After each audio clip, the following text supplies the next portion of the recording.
حضرت لكم اليوم عشاء صيفي كعبات سوفلي بالتن، بن على بن وسهلين برشا. إلا تبعوا معايا لآخر الفيديو وسجلوا عندكم الرسالة.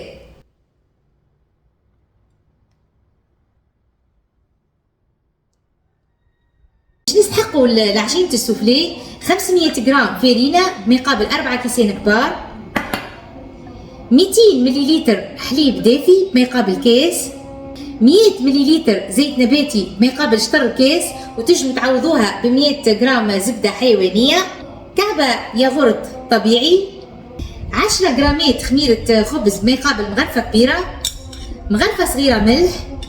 باش نستحقوا للفارس عظم طايب رفستو بالفرشيطة، تن، هريسة، كبار، فروماج رابي. وللزينة من الفوق أصفر عظم مع شوية حليب، سينوج، جلجلان.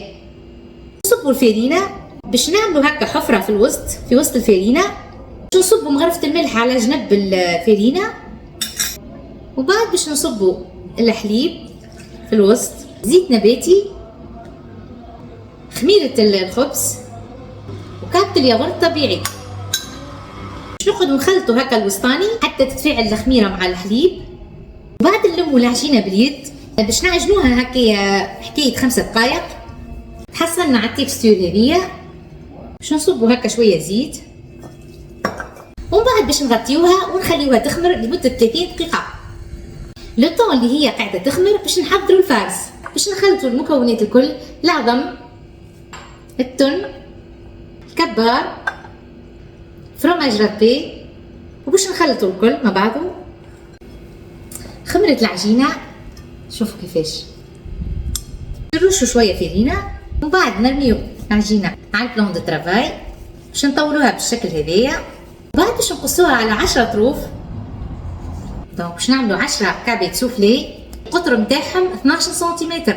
حطيتهم في صحن باش نرش شوية فارينة، باش ناخذ العجينة ونعملها هكايا، باش نحطها هكا ندخلها الكل في وسط بعضها، ومن بعد نقلبها بالشكل هذا، ونبدا نحلها بالقلقال. دونك باش تكون متوسطه، لا هي كبيره ولا هي صغيره. هذيا ليبيسور حسب التقريب 1 سنتيمتر هذيا. ومن بعد باش ناخذ صحن ونلمدهم الكل فوق بعضهم. باش ناخذ الكعبه الاولى، باش نحط شويه هريسه، ونحط شويه فارس في الوجه الكل.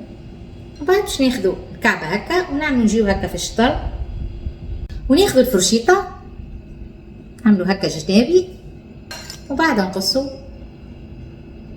تنجموا تقصوا حتى كان بالسكينه اللي ما عندوش هديه. عندي طبق في حطيت فيه بابي كويسون، وباش نرمي الكعبات الكل. وباش ناخذ العظم والحليب باش ندهن كعبات السوفلي، باش نرش شويه سينوج وشويه جلجلان. توا باش نخليهم في الفور على 180 درجه ما بين 35 ل 40 دقيقه. شوفوا كيف نقصوا الكعبه، كيفاش محلاها، كيفاش نلقاوها في الوسط. شفتوا محلاها الورقه قديشها خفيفه وهكا جويده ماهيش خشينه.